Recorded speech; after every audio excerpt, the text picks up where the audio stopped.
की जनता ने आम आदमी पार्टी को पसंद किया है। लेकिन प्रियंका, अब की बार का चुनाव अगर देखा जाए तो क्यों ना माना जाए कि पिछले कई बार के विधानसभा चुनाव से बेहद अलग है।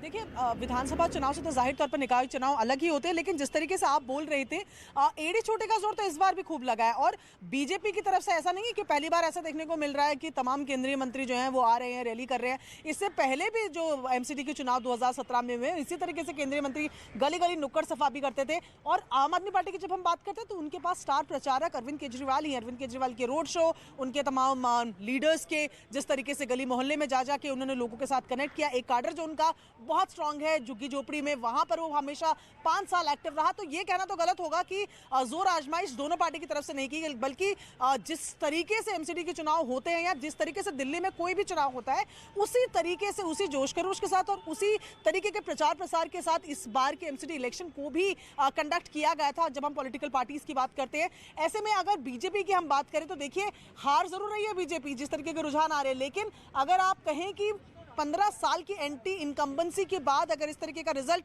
बीजेपी दे रही है तो कहीं ना कहीं हौसले परस्त नजर नहीं आ रहे हैं। जिस तरीके की बड़ी जीत की बात आम आदमी पार्टी कर रही थी, वो बड़ी जीत नहीं मिल रही, लेकिन जाहिर तौर पर 15 साल का राज बीजेपी का तोड़कर आम आदमी पार्टी अब एमसीडी में काबिज होगी। और वो तमाम मुद्दे, लोकल इश्यूज जिनको लेकर आम आदमी पार्टी इस चुनावी मैदान में उतरी थी, उस पर क्या काम होता है उस पर भी नजरें होंगी। लेकिन सबसे पहले जीत कितनी सीटों पर होती है और क्या क्लैरिटी कड़ी, जी हाँ, इतनी लंबी एंटी इनकम्बेंसी के बावजूद अगर इतनी कड़ी टक्कर दे रही है तो ये वाकई आम आदमी पार्टी के लिए सोचने वाली बात है। लेकिन दुर्गेश पाठक ने क्या कुछ कहा ये आपको सुनाएंगे, लेकिन उसके पहले हम आपको लिए चलते हैं इलेक्शन कमीशन के बाहर से। हमारे सहयोगी लगातार मानव भी जुड़े हुए हैं। मानव, आप वोटिंग सेंटर के बाहर मौजूद थे, रुझानों को लगातार आते हुए देख रहे थे, किस तरह का वोटिंग परसेंटेज आपको दिखाई दे रहा है तीनों ही पार्टियों की अगर बात करें तो?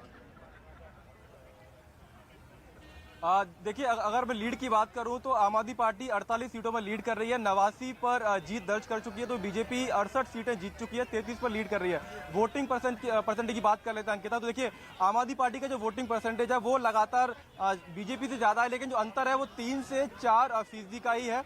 और ये अंतर लगातार कम भी हो रहा है जैसे जैसे नतीजे आ रहे हैं। तो अगर बीजेपी के वोट शेयर की बात करूं तो 39.15% है, आम आदमी पार्टी का वोट शेयर 42.39% है, और कांग्रेस का जो वोट शेयर है वो महज 11% के आसपास रह गया है। तो इससे अंदाजा लगाइए कि वोट परसेंटेज बीजेपी और आम आदमी पार्टी के उसमें बहुत ज़्यादा अंतर नहीं है। और एक यही बड़ी वजह है कि फाइट कड़ी दी है बीजेपी ने। और खास बात यह है, जो निचले तबके के इलाके हैं वहां पर आम आदमी पार्टी को, कांग्रेस को वोट मिले हैं, और जो कम के इलाका है जहां पर मिडिल अपर क्लास के लोग हैं वहां पर जीत रही है भारतीय